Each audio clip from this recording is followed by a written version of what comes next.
Follow Paddy Power on Snapchat. The username is @ThePaddyPower, and we promise there won't be any boring snaps about gigs, the weather, or the gym. Hello and welcome to Friday, this tipping postcast. I'm Maddie Plell, I'm joined by Paul Keeley, and we've also got David Jennings and Frank Hickey on the line as well. As I said to Bruce yesterday, I think this is the tipping dream team. This is the best we've got. So let's crack on with the action at Doncaster. Of course, the flat is back and we've got the 32 red Lincoln at 3.35. Hello Frank, and can we have some betting on this one please? You can indeed. Fire Brigade is just favoured at the moment at 5-1. Lord Glitter is 11-2. Adeb 6-1. Big Country and Leader Writer 12-1. Mitchell Swagger, Ballard Down, Repercussion are 14-1, and we're 16-1 bar. Okay, Keels, I'll start with you. Big fancy in the Lincoln? I don't think you could ever have a big fancy in the Lincoln. I mean, you know, we get gossip at this time of year all the time, and you end up with short prices, and then we have massive price winners coming left, right, and centre. You know, last year's winner was 20-1, and it was 12s, 12s, 20s, 20s in the previous four, and we've got 3 or 4 horses that are under 10s. If you want to back them, good luck to you. Not for me. All the money's been for Fire Brigade because Ryan Moore is riding it instead of a Dave who he rode to beat Fire Brigade last season. But all the gossip is that a Dave has put in a massive eye-catching piece of work at Chelmsford on an away day, and he'll probably end up favourite. But for me, the one I like the most, I think in both the Spring Mile and the Lincoln, the pace, the more solid pace is on the high numbers. I think there probably is a slight advantage being high anyway when the ground is soft, although not massive by any stretch. And I like Leader Writer. I don't know what Fran Berry was doing on him at Lingfield last time, but he must have been 8 lengths behind at the 4 furlong marker and 12 lengths behind at the 2 furlong marker. Only got beat 2 lengths. Really flew home. Obviously doesn't pick up a penalty for not winning. And it was a really eye-catching run. He's got that straight track form at Ascot where he won going clear from Storm Ahead last year on soft ground. I think he's got a lot going for him at around about 12-1 mark. Okay, so that's Leader Writer for Keels. DJ, fancying this for you? I do. I backed a horse yesterday at 40-1 for this, Maddie. Oh, that's what we like. This is the biggest price horse I think I've ever tipped on the postcast. So, you know what's going to happen. Yeah, I cannot understand why Withering-Sea is 40-1. Now, he was 9th in the race last year off the same mark in 97, but I'd advise people to have another look at it because he was only beaten 3 1/4 lengths by Bravery that day. Tony Hamilton, who rides him again, constantly tried to get to the inside, which was a bit disappointing given that Bravery kind of came on the outside of him. But just have a look back. He wasn't knocked about at all since his chance had gone. He was only beaten 3 1/4 lengths. He's won off 93 on soft ground before, so he's only £4 higher. His last 3 wins have been on soft, heavy and soft. He's won twice at Doncaster. Richard Fahey has won this race twice in the last 6 years. And I just think, like, when the ground is soft for this race, I just think you need one of these experienced handicappers that looks exposed, and I'm sure Withering-Sea is never going to be rated higher than 110 or anything like that. But he's a 7-year-old with solid form who's gone well fresh in the past, and at 40-1, like if he runs a little bit better, I thought he was value for maybe finishing 2 lengths closer to Bravery in the race last year. If he runs as well as that, and he has softer ground which he likes, I think 40-1 is a huge price. That's very interesting. I've heard a lot this week you want a group horse, you know, a horse that's got the potential to run up to a much higher mark in this race. Do you not think he is just a little bit exposed and he's had his time? What sort of profile do you want a horse to have going into this? Of course he is. He's thoroughly exposed and he's probably not going to win, but he's 40-1. And I just think when the ground is the way it is, you just need something it's fine these group horses running handicaps, but I think when the ground is going to be this soft, and I'd imagine it's going to be the softest Lincoln for a long time, and I just think you need something that's going to go through it, that likes the course, that's battle hardened in these handicaps, and I just think he has more chance of being in the frame than a 40-1 shot. I would also add that you always say, oh, you want a group horse, but the vast majority of Lincoln winners over the years have just been handicappers and stayed handicappers. Like, you know, and everyone goes overboard about them. You know, something wins by 3 or 4 lengths and thinks, oh, it's a group horse, but it rarely turns out that way. Yeah. Okay. Frank, what say you to that? I'm almost an echo of Mr. Keeley. Adeb, the vibes are very strong about this Adeb for William Haggis. Apparently they think he's a group horse and he's been working really well and they really fancy it, and he's won I think William Haggas won this 3 times previously, but I'm right with him on leader writer. Funny enough, I do a little bit of kind of all-weather reviewing there, and I marked up this leader writer as one to be wary of. If returned based on his run at Linkfield the last day, I was saying if he went back to the all-weather, I thought he'd definitely win, and I put a little note on him that if the ground turns soft for the Lincoln, he would be my fancy. And funnily enough, the ground is soft, and I backed him last at the start of the week. I was just praying that he got in. The soft ground is right up his street. Like if you go back to the Ascot run last year when he absolutely bolted up, I think he's only £5 higher. In the Cambridgeshire, he disappointed, but if you go back and look at it, he was drawn completely the wrong side. I think the high numbers dominated and he was drawn low. And that Linkfield run was it just smelled of a nice little warm-up run for this, and I think he'll go really well. Again, as Paul said, I would actually say that the high draw is almost necessary. Most of the time it does play out that. I checked up again on the draw bias. While it's more pronounced over the sprint distances, it still applies in the straight mile, and you want to be drawn high, and the pace is there, and most of the fancies are there as well. That's the one small concern with Adeb. He's drawn 10, so I imagine James Doyle will probably track over to the near side, I'd be guessing. But I think Lead Writer's got a massive each way chance, and we're paying 5 places in this race as well. Brilliant. Okay, so that's the 2 votes for leader writer and 1 for Withensea. We'll move on to the Unibet Camage Trophy Stakes. That's a listed race at 150 at Doncaster. Keels, what takes your eye in this one? Yeah, well, interesting race here because we've got the start of the season, and it's not necessarily about the best horse. It's about the best prepared horse and the one that's ready. If you look back at this race, it's the last time the highest rated horse or the best horse on official ratings won the race was 2009. And you invariably get some sort of turn up in the race. And the one I like, just because he's with Robert Cowley, he's had 2 goes sprinting for him so far on the all-weather, was Blue de Vega, who only went off about 7-1, I think, for the Irish 2000 Guineas 3 years ago. Hasn't done a lot since. Was actually tried over a mile 2 at Royal Ascot as a 3-year-old, but he looks like he is a sprinter these days, even if he isn't bred for it. And I just think the combination of reverting to turf with a bit of cut in the ground, there's plenty of pace in this race too. I think he might be able to come through and nab him. And he's an each way price. I think it's about 10, 12 to 1. Okay, so Blue de Vega, plenty to be interested in there. DJ? Oh, Blue de Vega. I was going to call you Maggie. Maggie May. Blue de Vega for me, Maddie. As Paul said, I just think 6 furlongs, possibly 7, 6.5 furlongs, I think, with cut on the ground are Blue de Vega's bread and butter, really. And if you go, he's only ran 11 times. You kind of think these horses, they're kind of exposed sprinters that have switched stables. You kind of are lulled into this false sense of they've been disappointing. But you have to remember, 2 years ago, he was second to Autad in the Madrid handicap. He went on to finish third to Autad in the Irish Guineas. Again, soft and yielding ground both times. I think they tried their best, as Paul said, to make him into a kind of a stayer, but he's more about a speed horse that can kind of sustain a decent pace for 7 furlongs. I think this is perfect for him. I thought he ran quite well at Newcastle. He wasn't beaten far by Caspian Prince in a race where they were just spread out all over the track. He's had a nice little break since then. A race like this, he should be able to be banging the mix. I'm surprised he's a double-figure price, and I don't think he'll go off a double-figure price. Okay. Frank, a bit more info on what prices we can get on the main contenders and your selection, please? Yeah, Lancelot de Lac is 130, Danzino 4-1, Perfect Pasture 9-2, Mr. Lupton 13-2, Tarentum Star 15-2, Blue de Vega and Ice Age both 10-1, and we're 14-1 bar. Yeah, I could see the lads pointing Blue de Vega, but for me, I think Mr. Lupton's very interesting. He's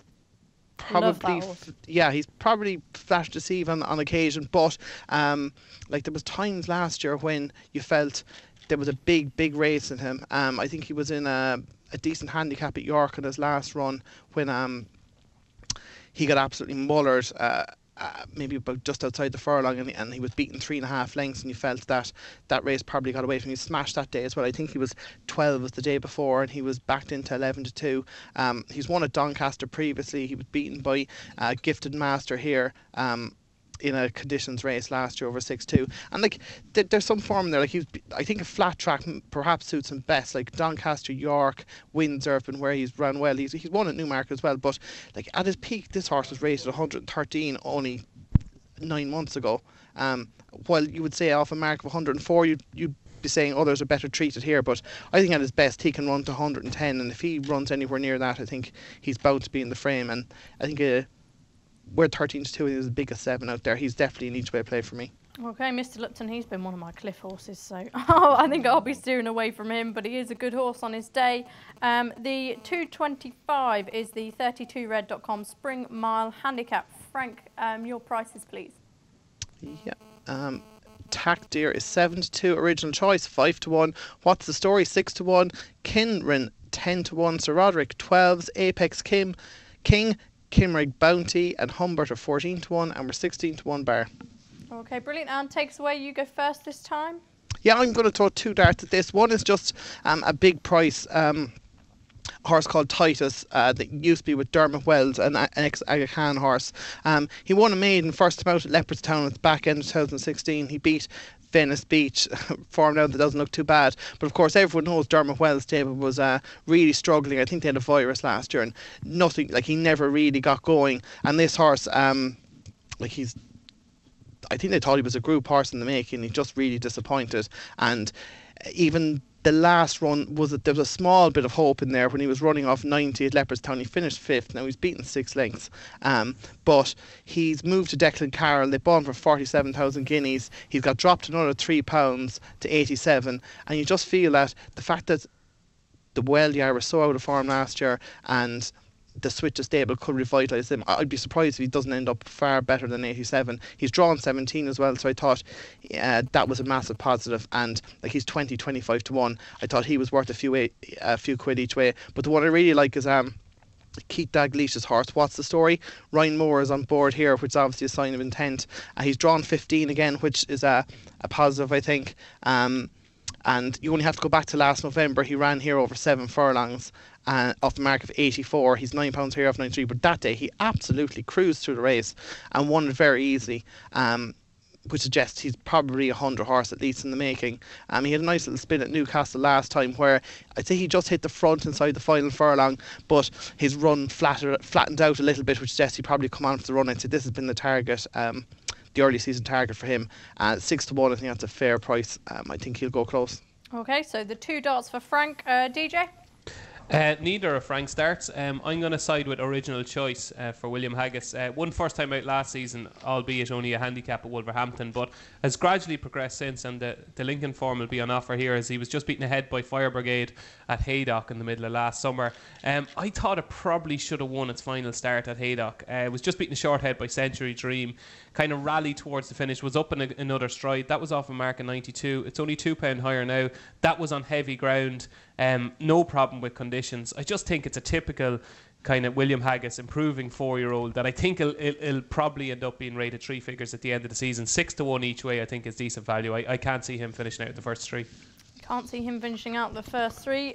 Very interesting. Keels, are you confident on anything? I mean, I wouldn't say I can't see anything finishing out the first 3 in this race. Sorry, 4. There's 16 runners. 4, sorry. Yeah, of course, there's 21 runners. No, the thing about this race is there are far more unexposed likely race potential improvers in this race than there are in the Lincoln.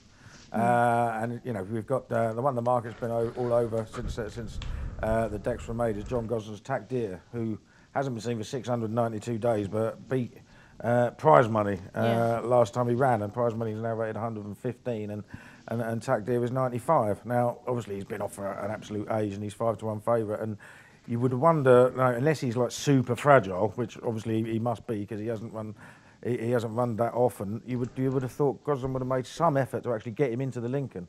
I mean, there were far more horses withdrawn at from the 5-day stage this year than there were last year, so he never really had a chance of getting in, even though he only missed by 2 in the end. And he's drawn 3, so I think he'll probably end up drifting. The one I like, and I think he'd be challenging the favourites if he was trained in the south, is Kinvan of David Barron's. Just a super progressive horse last year. Won his last 3 starts, one of them at Newmarket, where he and one other pulled way clear of the rest.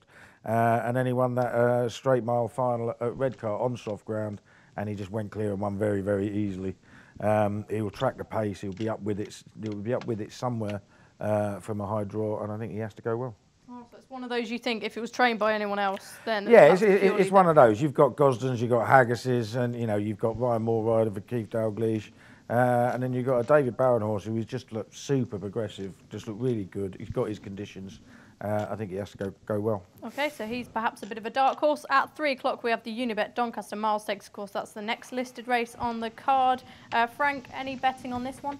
Yeah, Tabarak is 13-8, Zabeel Prince 2-1, Crazy Horse 11-2, Born to Be Alive and Intern are 9-1, and Another Touch is the outsider of the field at 10s. Okay, of course, a lot of these would have probably gone for the Lincoln if they could have done.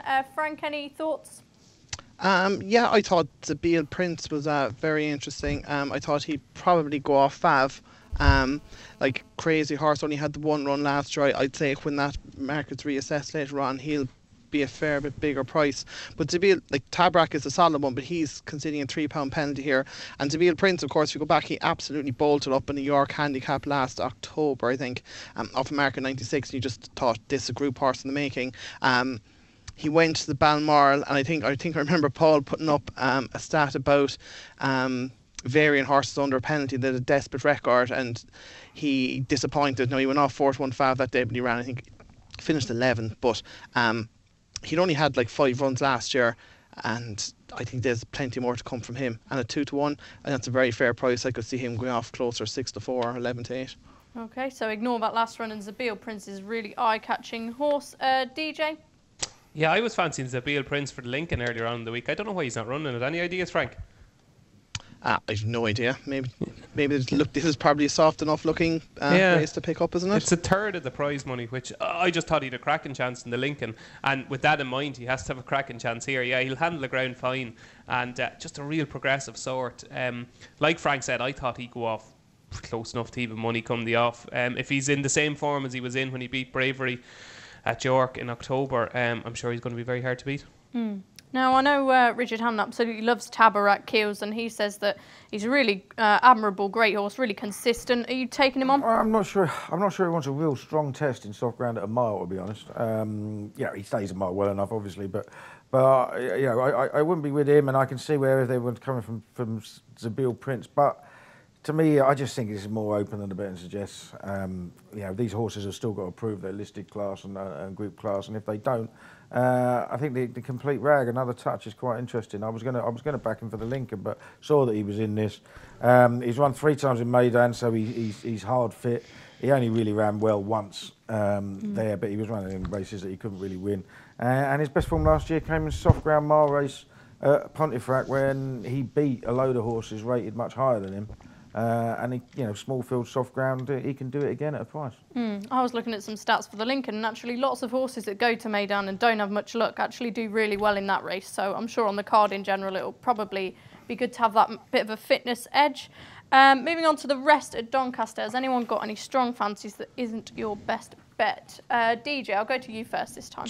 Just one, Maddie, in the 550, Golconda Prince, trained by Richard Fahey, who I hope is going to have a good day. Sebastian Woods rides.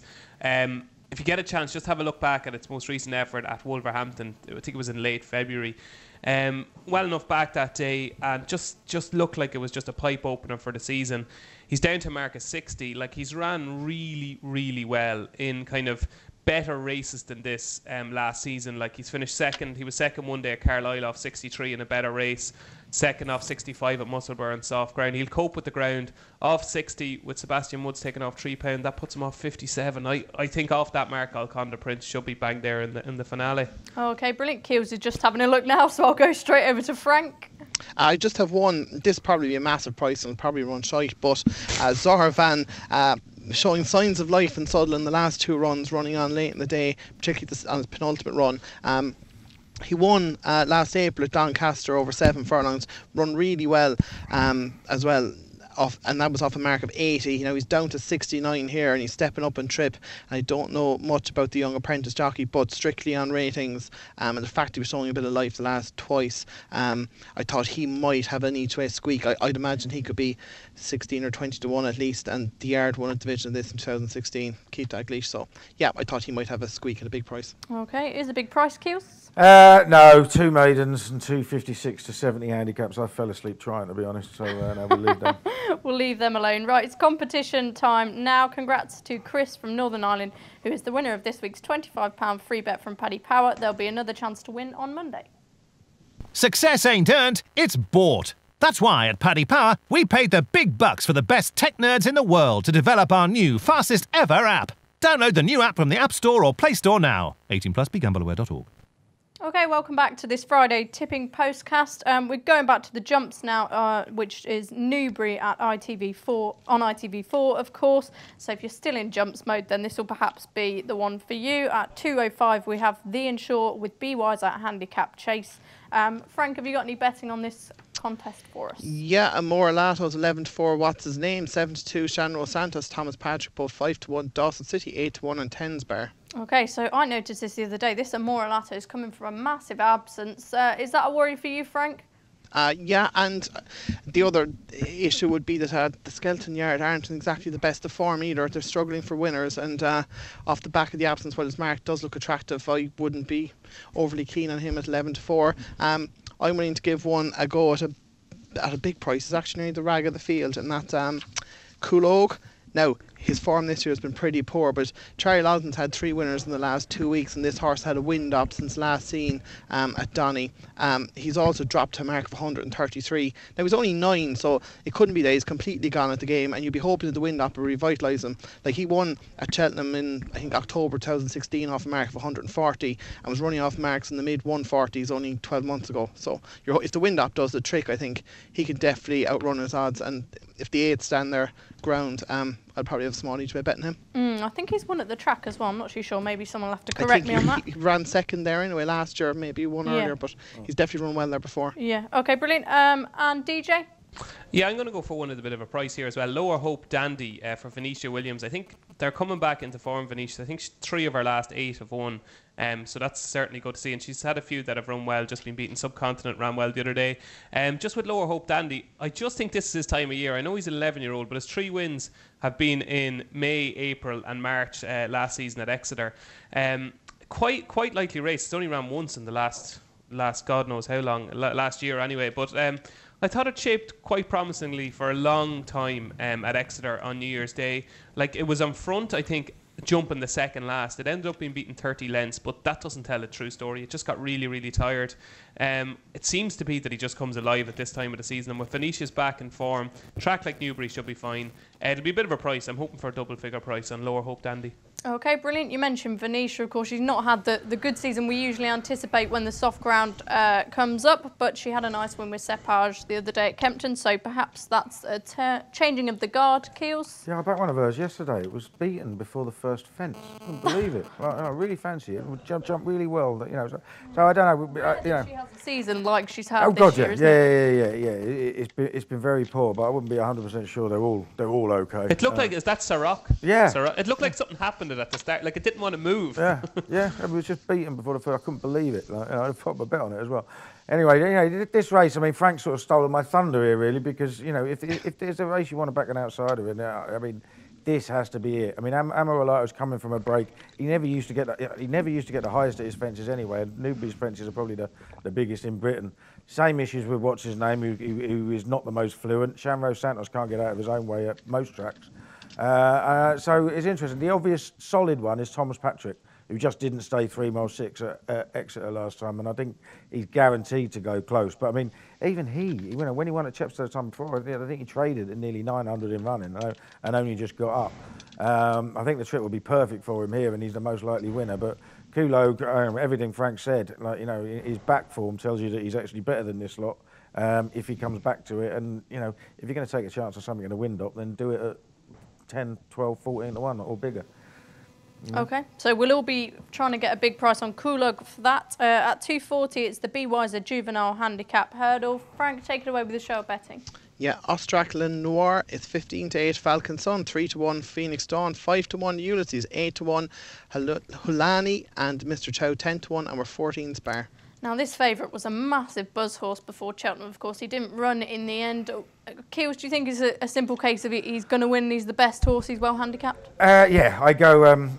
I try and go against the favourite in most races if I can, and I couldn't actually see any point in doing so. I mean, Steve Mason, our handicapper, has been going on about it for a while. It's very, very rare for a horse, for a juvenile, to have a higher racing post rating than an official rating, because most official ratings tend to be hugely inflated, but this one isn't.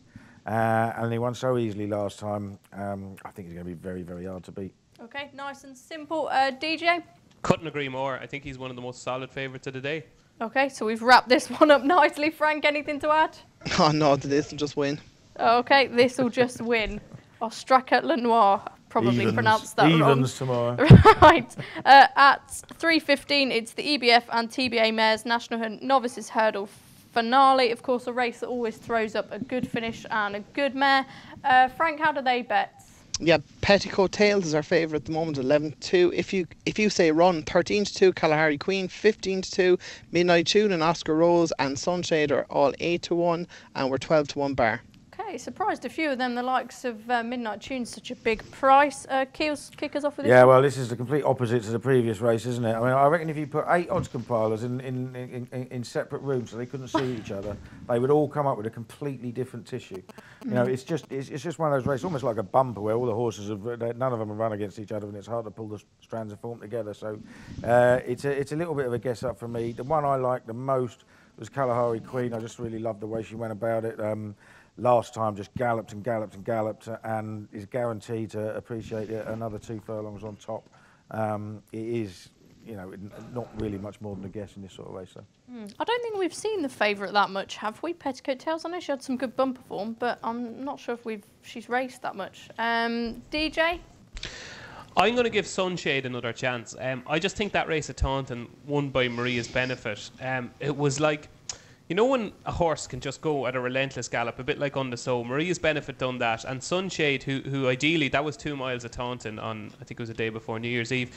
Sunshade wants 2.5 miles, was running over 2, completely taken out of her comfort zone, never enjoyed anything of it, and like it was fancying a horse that was beaten 45 lengths on its most recent start might sound stupid, but I just don't think that was the real Sunshade. Like it made a mistake at the second last, and Jeremiah McGrath lost his irons as well. I think you'll see a completely different Sunshade here, because they're obviously not going to go as quick as Maria's Benefit is able to go, and I just think that run at Taunton might just have helped Sunshade kind of grow up a bit and Was she in behind if you say run? She was, yeah. If you say, but if you go into that race, I think Sunshade was like 6-4 or something like that. If you say run was a bigger price, and I think there was 15 lengths between them at the line, but I thought Sunshade, if it jumped to second last, and it was just a shock to the system. I thought she's relatively inexperienced. It was only her 3rd run over hurdles. Up and trip, I think you'll see a different Sunshade, and James Bowen takes off £3 as well, so that's obviously ideal. Yeah, Maria's Benefit, of course, she got a ridiculous rating after that, and it was a bit of a weird race, as much as we know she's a good horse on her day. Frank? Yeah, this is an interesting race.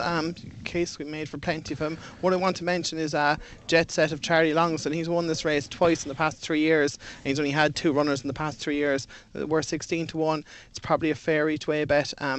It made its handicap debut at Sandown last time, and like it was probably being joined the second last when it fell, but still you'd have to respect his record in the race. But the one I like, I backed it at the start of the week, was Fergal O'Brien's Oscar Rose. If you go back to some decent bumper form, she was just touched off by Dame Rose in the Grade 2 Mares bumper at Aintree last April, and she's kind of been just tipping away over hurdles. Like she unseated at Cheltenham on her handicap debut, and then she went to Doncaster where she went off 11-2 Fav, and she was only beaten just over 3 lengths, but she was hampered that day as well. And then the last day at Taunton, she went to just an ordinary Mares novice, and the saddle slipped after the first. Or something. Saddle slip, that was it. The saddle slipped, yeah, and like she's gone wide, like as in they've all run the inside, she's gone wide the whole way around, and she's still only been beaten a length. I'm convinced she's well handicapped off a mark of 119. I think 8-1's a very fair each way price. I think she'll almost certainly be involved, but whether she's good enough to win or if there's something lurking there, perhaps there is, but I think she'll give you a run for your money anyway. Okay, so Oscar Rose for Frank. Saturday roundup now. Has anyone got any other Saturday tips that aren't your nap, of course? Keels, I'll go to you just first. one to keep an eye on, and I might back it anyway. But See You at Midnight is finally out. Needs to get a run before going for the Grand National, because you have to have a run in a chase this season to qualify for it. So he's been entered a couple of times, and the meeting's been abandoned. He's actually in he's in the 350 at Newbury tomorrow, and he's in the Veterans Chase at Ascot on Sunday, in case something happens at Newbury. I think this is a very good horse at his best. I mean, beginning of last season, he absolutely toyed with Bristol Demai of all horses at Carlisle over 2.5 miles as well. Second in the Scottish National last season. I think it has to go very, very well. I know the trainer's not been very happy about the opportunities that they've got to run him, of course, with the bad weather causing havoc. But See You at Midnight, I'm sure it'll be a big draw for lots of people if he runs. DJ? Yeah, there's an interesting enough card at Thurles. The list of Pierce Maloney novice chases on. And there's 5 runners, and you could actually make cases for the 5 of them. But Tombstone is in there, who's a horrible horse altogether. So he's going to make the market. And Jet is in there, rate 145. The one I like on it is Castle Grace Paddy, trained by Pat Fahey. I just thought it was a real nice performance at Fairyhouse. Beat Bravissimo quite impressively. I think it won by 7.5 lengths that day. And it just looked as though it just loved jumping. We didn't see too much of it over hurdles. It only ran 3 times, but it was a decent enough hurdler. Like even like when it won its maiden hurdle, it was quite impressive at Gorham Park.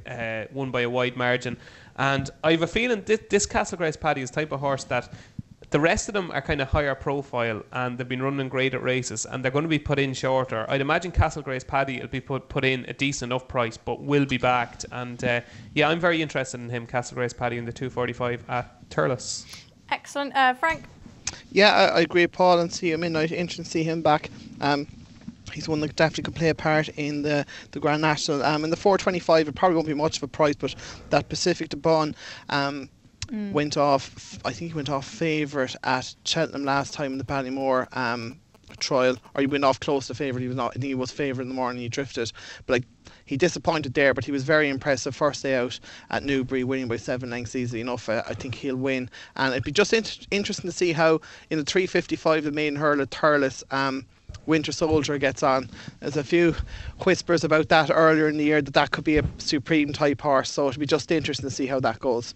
Okay, of course, Pacific de Bourne. I think Nico de Bourneville chose to ride him over Santini, who's since finished placed in the Albert Bartlett, of course. So that's an interesting one. Now, before we go for a break, I'll just get your guys' best bets for Saturday. This will not be beaten. Lovely stuff. Keels? Yeah, I'll go leader writer in the Lincoln 335 Donny. Nice and simple. DJ?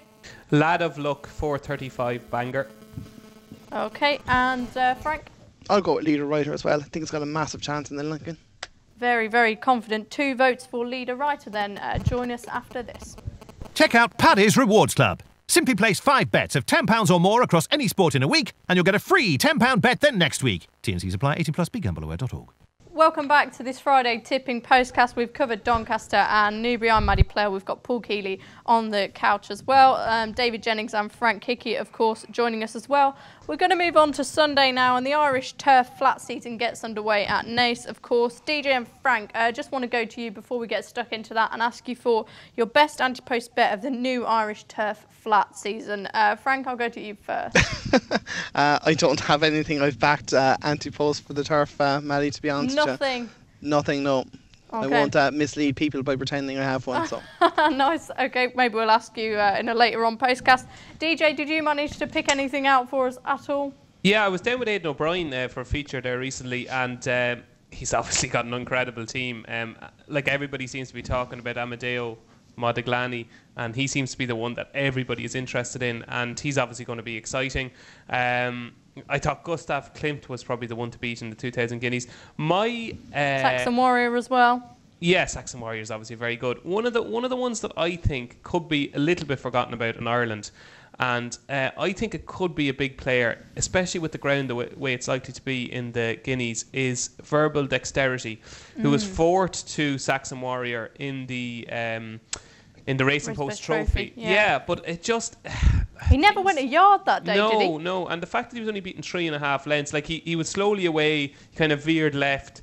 He made a move kind of midway through the race, and then the race was kind of gone, and then he looked like he was going to stay on again, and then he got a little bit tired. But like, it was probably a really good Racing Post Trophy. Saxon Warrior won it, Roaring Lion was 2nd, the Pentagon was 3rd. I'd say it was a good race, and I just think the fact that he's won his Group 1 on soft to heavy ground, I know it's a long time till the Guineas, but you'd snow and stuff over Easter, so you'd find it hard to see how the ground is going to get. It's not going to be lightning quick, and I think he's one where he could be able to strike with cutting the ground. Like, he won his maiden on soft ground by almost 10 lengths. Then he won the Group 1 where he beat Beckford. He's just one that's going to be able to cope with soft ground, and maybe the time to catch him could be in the Guineas. I think he's 25 to 1, so verbal dexterity I think is interesting. That's the Irish Guineas, yeah. No English Guineas. Any English Guineas, good. I think I backed him for that, actually. Big verbal dexterity fan. Keels, dare I ask you if you've had a bet on the Irish flat racing season? Oh, God, no, not at all. I haven't had a bet on the English flat racing season either. But my only anti-post bet so far was third time lucky in the Lincoln, and he got declared for the Irish Lincoln instead. Oh, typical. Speaking of the Irish Lincoln, at 4.50, it's the Tote Irish Lincolnshire. Of course, we'll move on to that now. Frank, can we have a show of betting, please? We don't have that priced up just yet, Maddie. Come on, Frank, get the finger out. Okay. What are you at all morning? Huh? What are you at all morning? Trying to find winners here, and there's a training day going on as well, so everything's a little bit behind schedule. So Don't worry, Frank. DJ, I'm sure he'll let you off the hook. Any fancies for this, lads? Frank first. Not strongly, and again with no prices, hard to know. But I just had to have a look at last year when it was run at Naas as well, and the low numbers dominated, and the ground was pretty testing that day as well. So if I was going to throw 2 token darts at it, On the Go Again, aggressive enough. Yeah, I just want to steal your thunder, Dave. You know that you're getting out for mocking me 2 minutes ago. That's karma. On the Go Again, he's been very progressive on the flat, and he's been promising a little bit over hurdles too. I think is he just 4 or 5? He's just turned 5, sorry. The ground will suit. I think there's still a bit off 93, and he's drawn low. And the other one I give a squeak to, I'm hoping Dermot Weld has turned a corner, and his Sorel Del Rose is a small bit interesting. She won at Goran off 83 when the Yard were struggling, and she went close at Goran the next time as well, more in kind of a conditions race. She's dropped back down to 85, like she went up to 90 after the win. Now Pat Mullins on a McHalford runner, so it's not overly positive, but again she's drawn low, she handled the ground, and she'll probably be an each way price because Lee Roach is riding instead of Pat Mullins. But On the Go Again be my main one. Brilliant. You've all been agreeing this postcast. DJ, I presume, again, you've picked the same as Frank? This is from my point of view, it's demoralising because everybody think I'll just copy Frank, who's won so much on bets over the years. But my 2 of the, how many is in the race? There's 20 in the race. My 2 to follow in the race, lo and behold, we're On the Go Again, and Sorel Del Rose. And just a note on Sorel Del Rose, don't be too disappointed that Pat Mullen's not riding it, because she's carrying 8.8, and the lowest weight Pat Mullen has done in the last year was 8.8. So I just think it's a bit too much to ask first time up, you know, after a winter break, to be doing his lowest weight. So I'd imagine that's why he's not riding Sorel Del Rose. But yeah, she's really interesting. Like, if you think of it, she won a handicap at Gorham Park on heavy ground impressively off 83. She was sent off favour for her next 2 handicaps that were reasonably competitive, off marks in 90 and 90 again. Dropped £5, and Dermot is going to need to hit the ground running. I'd be inclined to take a chance and just back a lot of his horse earlier on in the season, because they were so out of form last season. They're bound to be well handicapped. Hopefully he sorted the problem in the Yard. And like Frank said, Sorel Del Rose could be a bigger price than it should be because of the jockey bookings, and people mightn't realise. But On the Go Again, I think, is very interesting. Soft ground form. As Frank said, the low numbers. On the Go Again is drawn 1, Sorel Del Rose drawn 4, so they're my 2 against the field as well. Okay, Keels? Yeah, well, I'm going to back third time lucky anyway. I'm going to have to, aren't I? Just trying to get some money back now, you know. The one advantage of him running this race is he gets to run off his correct mark, because it'd have been £2 wrong, because he dropped a couple of pounds. He's off 95, which is the same mark off which he won the Cambridgeshire a few years ago. I just thought he ran a really eye-catching race at Wolverhampton last time. Pulled really, really hard off a steady pace. The race was run by Big Country from the front. And he's a very, very talented horse when he gets it right. Hasn't done it for a long while, but like I said, that mark has dropped. I think he was a 12 to 1 shot for the Lincoln last year of 106, and he can run off 95 now. He is drawn 20, which is the problem. I think stalls 1 to 5 finished in the first 6 in this race last year, so it is a problem. But he can go from the front, and equally he can be held up if that's what they want to do with him. And soft ground, although he hasn't run on it for ages, that's what they used to think he wanted. So I'll give him a shot. Okay, before we finish, just at 4.15 is the Lodge Park Stud Irish EBF Park Express Stakes. Frank, have you got any betting on this one? No, we haven't betting on that either. Yeah, the Sunday races have been neglected, Maddie. So. Okay. Keels? No interest in the race, to be honest. No interest whatsoever? Not my sort of race. Okay, DJ? Yeah, I think Elegant Pose will beat Making Light. They're head and shoulders above the rest on ratings. They clashed, if you remember, on the final day of the flat season at Naas last year, and it was like I suppose the crowning moment for Colin Keane getting up on the line to beat Making Light. It was like a really, really good ride from Colin. But I did a little Q&A for him for today's paper, and I said, what horse are you most looking forward to riding? And he gave me 3, and the first one he said was Elegant Pose. She's rated 102. She's only had 4 runs, and the only time she's been beaten was in a race at Gorham Park, where she was given a hell of a lot to do that day. She's a big improver. I think she'll probably beat Making Light this time, and I'm hoping that Making Light might be favoured, so that'll make a price for Elegant Pose. Okay, so fingers crossed you'll get a nice price on that, as you so put it, when Frank gets his finger out. Frank?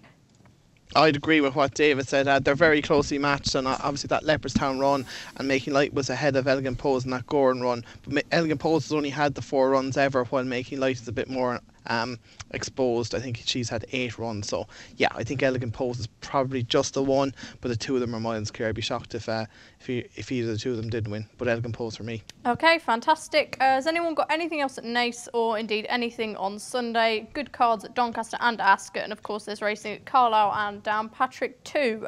Keels, anything at all for you? Yeah, I was doing the old Cheltenham preview circuit, and I was on one with Paul Nicholls, and I asked about Diego de Charmel, who I was interested for the Grand Annual. And obviously he won that race with Le President, but he said no, Diego de Charmel goes for the novice handicap chase at Ascot, which he does this Sunday. He's top weight off a mark of 143, running a couple of races he couldn't really reasonably win. He's behind St Calvados, wasn't he? Behind St Calvados, but ridden from miles off it as well. I wouldn't worry about that. His mark of 143, he was only 12 to 1 for the county hurdle off 149 last year. I think he's well handicapped. He probably wants to go out to dry out a bit, but I mean it has been pretty dry all week, and Ascot does dry fairly quickly, so I think he'd be all right there. The 420, the Veterans Chase, assuming See You at Midnight doesn't run, I think No Duffer is becoming well handicapped. He actually ran his first reasonable race of the season, won 5th at Doncaster last time, behind a few of these, but I think he'll come on for it, and he's run well in the race last year off a considerably higher mark. I think he'll go well, and then we go to Donny. Where's Donny on here? There's a few in here. Right, we'll have to go down because Candelisa, draw 19 for Tony Coyle. He's got some good form at Doncaster. Actually, he finished 5th to Mr. Lupton in a sales race there as a 2-year-old. Was placed in the Spring Mile last year. He's off a nice low mark now for Tony Coyle of 83. I think that has to go well in the 225. In the 335, more. Big sprint. Loads of horses are in this race that have disappointed me in the past. I may go against the draw and give Mobster a chance off a mark of 88. Won the Camage Trophy 2 years ago. He's drawn 2, which is no great help at all, really. But he is so incredibly well handicapped on his past form. And Mick Shannon's been flying lately, hasn't he? Obviously had a Cheltenham Festival winner, but his other horses have been going really well as well. Mobster loved this ground as well, yeah, wouldn't he loved the ground. Everything's right for it, apart from where he's positioned on the track, which might be too much for him. And unfortunately, I was going to try and find something else, but someone can come back to you. Someone's twittering Racing Post stuff, and it stopped me getting there. No, I think that was it. Okay. There you go. Well, plenty to get stuck into there. DJ? Yeah, 2 o'clock Ascot Maddie Sunset Showdown for Rebecca Curtis and Aidan Coleman. Thought that was Nightcatcher at Hereford last time, and the winner of that has followed up since in the 305 at Naas. There's 2 mud lovers in this. They'll both be throwing muck at each other. Downforce and Son of Rest. Both of them, they cannot have it soft enough. They'd love it to be in a swimming pool. And I think Downforce is the most interesting of those 2. Both are well capable of winning big sprints off their marks in this type of ground. They're just short of kind of Group 1 class. One is rated 109, one's rated 108. Nathan Cross takes off £7 off Downforce, so I slightly prefer Downforce, who was really good form from last season, like second to Psychedelic Funk at Tipperary. So Downforce in the 305 at Naas, and Sunset Showdown in the 2 o'clock at Ascot. Okay, brilliant stuff. And finally, Frank? Yeah, in that race at Naas, it's probably not a bet on Sunday because of the ground, but I just saw there Medicine Jack is off a mark of 94, and he's one to keep an eye on for the season going forward. If you go back to his 2-year-old form, Like, he won the Railway Stakes and was second and he was third in the Phoenix Stakes. Third, went off 11-8 for that big sales race in the Curragh. But he only had one run in the Sandy Lane last year. Like, he was rated 104 at that time. He's been dropped £10. So while the ground's against him on Sunday, he's one to keep an eye on when getting better ground off a mark like that. In the 3:35 at Donny, Captain Colby's got a nice high draw. He's decent Doncaster form. First time out last year, he was second in the Camage Trophy. He was rated around 100 at the time. He's back down to 90, which is a fair drop. Like, it's only the September previous to that he ran away with the Portland off a mark of 95, and even in last year's Portland of 92, he's beaten just over 5 lengths in 7th. I think he'll go really well and probably be an each way price.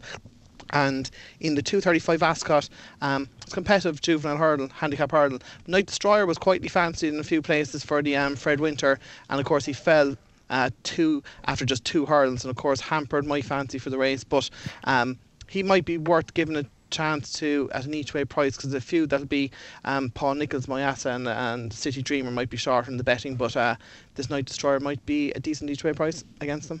Okay, so whatever you're into, flat jumps, we've covered plenty in this postcast. I think that's about it from us now. Thanks for joining us, and make sure to join me again on Monday when we do the reviewing postcast. Success ain't earned, it's bought. That's why at Paddy Power, we paid the big bucks for the best tech nerds in the world to develop our new fastest ever app. Download the new app from the App Store or Play Store now. 18+, begambleaware.org.